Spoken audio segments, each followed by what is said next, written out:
All right, everyone, the dust has settled on not only the transfer window, but the defeat to Liverpool.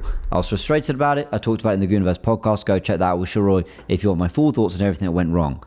I do think, though, with the summer window, with the first 3 games, we've seen some encouraging signs in terms of how Arsenal are going to evolve tactically. I don't think it's going to be anything really tremendous, but I think it is Mikel Arteta moving towards what a lot of Arsenal fans have called for. I don't think he's going to completely rip the playbook and bring out something completely new and unique for this season.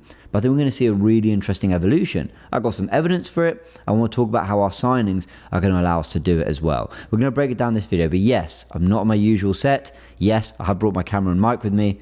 And yes, I'm in Nashville. I don't know if the sign, don't know how legible that is. I'm in Nashville in the States and I'm having a great time. But we have to make content. We have to keep talking Arsenal. So do let me know in the comment section below if you do enjoy this video and what you want me to talk about next, because I will be trying to keep content going as I'm out here for the next week. Let's talk Arsenal now. I want to start with our signings. Here are our summer signings 2025.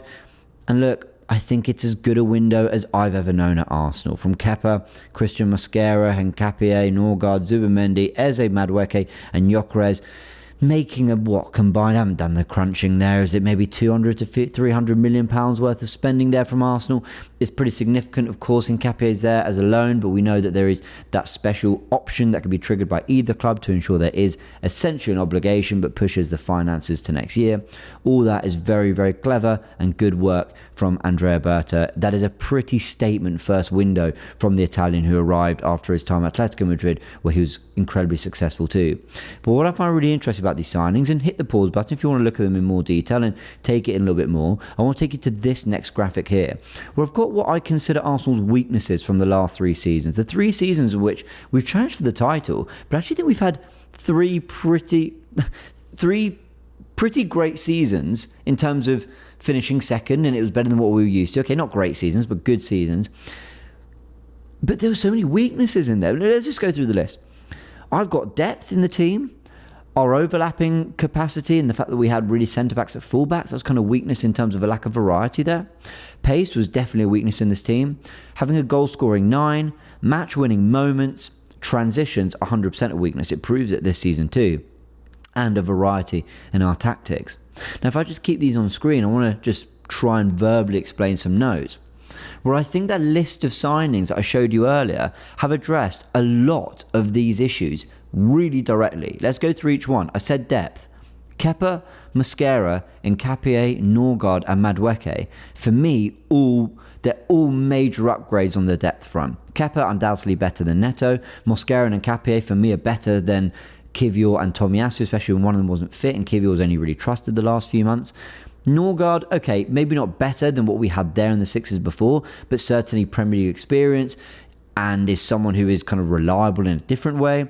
Madueke, there's no question he's an upgrade on depth, because we didn't have a left-footed left winger and we certainly didn't have anyone who could cover for Saka without moving someone from their original position. So the depth thing has undoubtedly been addressed.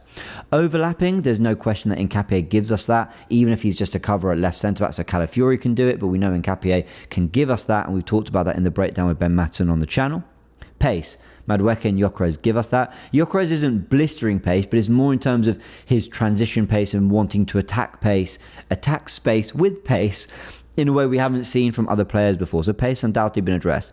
Goals with Gyökeres and Eze, I think definitely adds that. Match-winning moments, Eze, I think there's no question of that. And I mean match-winning moments from very little. They don't need a lot to make something happen, because Gyökeres will give match-winning moments. A lot of our players will. But Eze, in terms of a tight game, not a lot happening, not a lot of space. Can you produce something? Eze gives us that. Transitions, Madueke and Gyökeres I've mentioned again. And then variety and tactics. That's on the manager. And that's what I want to come to in just a sec. So let's talk about Arsenal's squad in detail. We're going to take it to the tactical pad. This is the squad. And it's the best Arsenal squad. I wish I could say I saw the Invincibles and I know what makes a truly great Arsenal side and a historic Arsenal side. I wish I could tell you all that, but I can't. All I can tell you is this is the best Arsenal squad I've ever seen and known. I don't see weaknesses in it. I mean, you're looking at it here. It's got everything from a second back four. You can swap Timber and White, whoever's your first choice. There's got incredible depth across the back four. You can genuinely make a combination of 5, 6, 7, 8 different back fours you're happy with there, going into almost any Premier League game. The sixes in Zubimendi, Norgard, we've definitely sort of turned over that position really well. Maybe you could argue that Rice and Marino aren't natural 8s, but I think we're evolving that position, which we'll talk about in a sec. And then you've got 3 players for the whole front 3. I remember the days where we had 4 or 5, not that long ago under Arteta. I remember last season where we couldn't even field a striker, so we had Marino up front. I remember the days where we were calling for 1 forward to come in. Kudus a couple years ago.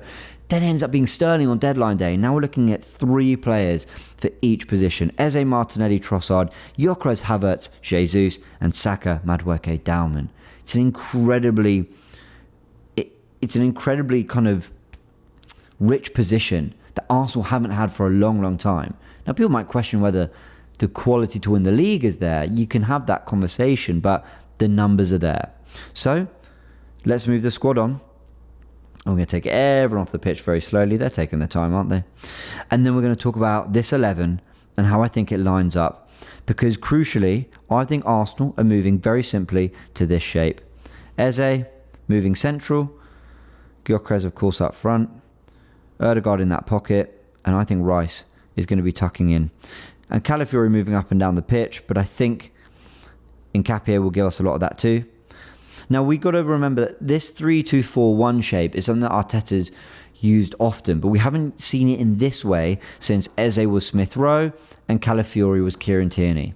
It was back then that we saw Arsenal play with these kind of dual 10s, but not both from central positions, both actually advancing into those areas. And sometimes Eze will hug the touchline and we'll build with a back four like we did in 23-24 with Kivior at left back, where Arsenal went on their best run in the Premier League.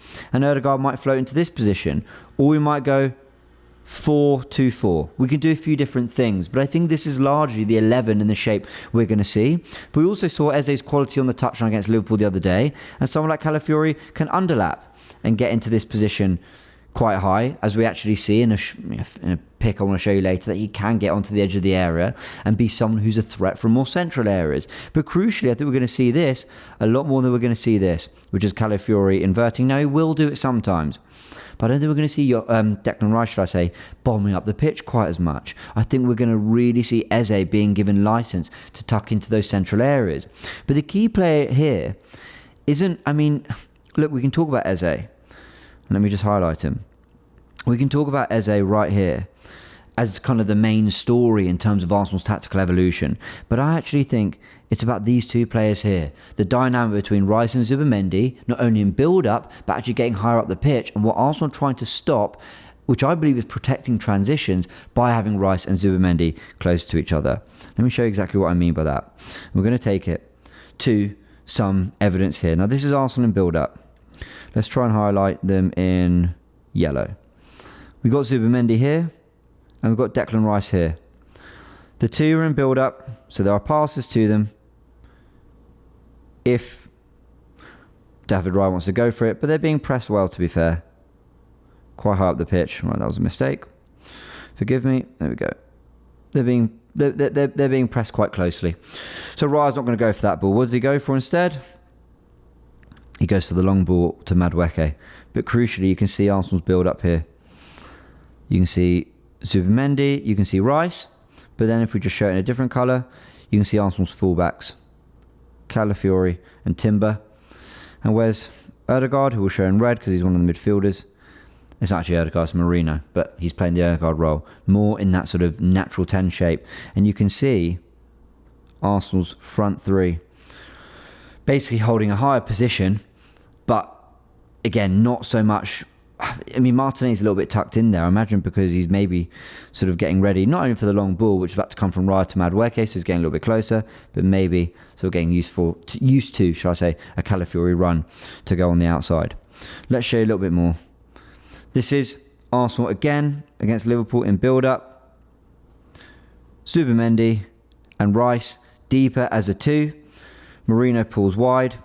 But what's crucial about this, you can see Calafiori out here. He's already quite high up the pitch. And where's Martinelli? He's tucked in there. So if we actually just show it, let's show the back 4 in a blue line. Forgive me. Here we go. the back four are attached there. The midfield are attached like this. And then the forwards, will show in green, are attached to each other there. And Madueke will be out there. I'm trying to show you how the shapes moved. Mourinho's pulled wide, but Martinez tucked in and Calafiori's quite up the pitch. But crucially, Declan Rice is closer to Zubimendi there. Now, what's really fascinating about this is as the move goes on, you might expect at least Declan Rice to bomb forward and crash the box. But he doesn't. As this moves on, you've got to forgive me. I'm getting used to the tactical pad again, start of the season and all. It's Calafiori who finds himself on the edge of the box. And you've got 1, 2, 3, 4, 5 Arsenal players. Madueke's out on the right. You've got Mourinho on the edge, 6. You even got Zubimendi in frame there. And Declan Rice isn't one of them. The guy who's pressing so high up the pitch last season, the guy who was box crashing at times, he's not playing in this move. He's not advanced up the pitch. Whereas he ended up, you can see here, we'll highlight it in red. There he is. Next to Zubimendi. He doesn't bomb forward. Calafiori, Martinelli, Gyökeres, Madueke. Mourinho's played the pass and Timber's gone for that inverted run forward to try and attack. But it's the fullbacks getting high up the pitch. It's not Declan Rice, who is much more protective of this area here, which I'm struggling to show you. There we go. He's much more protective of that area there, Declan Rice. He's not bombing up the pitch. He's not trying to be a part of this move and box crash at the end, which he's got the legs to do. He's sitting back closer to Zubimendi. We've got a little bit more evidence of this. Again, Arsenal bombing forward. Who is it again? Zubimendi. There's another player coming in shot in just a second. And you guessed it. It's Calafiori, who finds himself on the end here, about to get shot away, as is our other fullback. 1, 2, 3, 4, 5 players. And then on the edge, a 6th and a 7th in Calafiori. 7 players in the Arsenal attack. Where is Declan Rice? He's here. He's even behind Gabriel. Again, protecting the transition. They're forming almost like a shield just across here. And Declan Rice, in quite a few of these examples I've shown you, is deeper than Zubimendi, who I've found this season has been given more of a marauding role. So if we just take it back to the tactics, here we go. Right, let's clear all that. Forgive me. There we go, clear all that. I've found that at times we've seen Zubimendi pull wide so an Erdegaard can drop deeper into build-up. We've seen Zubimendi pull forward a little bit. We've seen Rice float a little bit forward so Zubimendi can be deeper and it's been more of a 3 like this. We've seen Zubimendi been given a little bit of license to pop up in different areas rather than sitting central all the time because Arsenal want to mix up their build-up shapes and systems. I think Declan Rice is the really interesting tactical evolution this season. I think we can talk about Zubimendi, what he gives us on the ball. We can talk about Eze tucking in so the left back bombs on ahead. But Declan Rice is playing almost more of a Granit Xhaka role, which is, but I don't mean Granit Xhaka in 22-23. I mean Granit Xhaka before, almost what he did more at Leverkusen, which is to be part of a double pivot. Now, Declan Rice has been criticised for his ability on the ball, which I've always felt has been harsh and a bit over the top. But it is going to be really interesting to see how comfortable he is to receive the ball in those deeper areas. Because I think from the transition perspective and stopping teams counter-attacking on us, he'll clean up. He did that against Liverpool very, very well. I've no doubt that we're going to be defensively very resilient and he'll cover in those left-back areas at times because he's sitting there next to a Zubimendi and a Calafiori and a Capé might bomb forward or a Lewis Skelly. And I think he'll be perfect protecting there. I'm just interested to see if in build-up, teams invite the ball into Declan Rice. But I think what we saw in the latter parts of the Liverpool game, where Zubimendi wasn't having much of an effect, Rice was doing a really good job of getting us forward by driving with the ball and taking players on in the wider channels or driving into space and just going, that's it, I'm just going to carry us forward. And I always felt that he was better as a box-to-box midfielder who ran with the ball into play rather than running beyond the play and waiting for the ball to get to him. Do you get what I mean? Almost a box-to-box midfielder with the game happening in front of him, either the ball at his feet and then he's attacking late, or did you get with the ball at his feet, so he's kind of like a part of the play moving forward with it, or the ball's moved forward and he's able to get to the end of the box to have a shot off like he did with the Newcastle goal when we beat them 1-0 at the end of last season. All of that is better for him than actually being ahead of the play, one of the last lines of attack, waiting to receive the ball. And there's a slight difference in how you play that box-to-box role. But I think this way is going to be much more suited to Declan Rice. Those are some things I want to say learnt, but I think I've learnt from Arsenal in terms of the signings we've made, the use of Declan Rice and the adapting of the tactics, and why Calafiori's been given the minutes over Lewis Skelly recently, because I think he's more suited to that kind of left-back role. But I'd love to know what you all think in the comment section below. That's my take on Arsenal's tactics for the 25-26 season. Let me know your thoughts. Hit the like button if you enjoyed this video, and look out for the Goonerverse podcast out early next week. As always, we'll try to get to you on the Tuesday as we always do. Big thanks for joining. Hit the subscribe button. See you very, very soon.